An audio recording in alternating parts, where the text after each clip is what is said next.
सारिका, अगं आम्ही गावाला चाललोय. हा मग अगं रात्रीची भाजी आहे चांगली आहे, खाऊन टाक की तू. आता आम्ही गावाला जाणार आहे, खराब होऊन जाईल का घरात ठेवून. तुमच्या जीवाला काय हाड? शिळ खाते वे मी. आमच्या घरात कोण सुद्धा शिळ खात नाही. आणि आज द्यायला आल्या मला. घेऊन जावा ते. आणि हे बघा, आम्ही सकाळचं जरी खाल्लं का नाही, रात्रीची चपाती उरली की नाही, ती सुद्धा आम्ही चात बुडवून खात नाही. तवा बी आम्हाला गरम गरम चपाती लागत्या. आणि शिळ द्यायला लागले. आमच्या बाप जन्मात का आम्ही शिळ खाल्लं नाही. जा.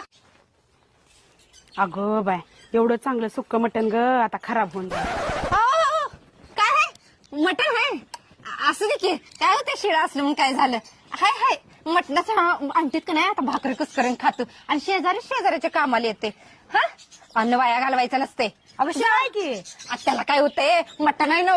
जावा तुम्ही. काय बाय आहे रे बाबा. अगं बाई, कसलं मटण आहे. आता मस्त पैकी भाकरी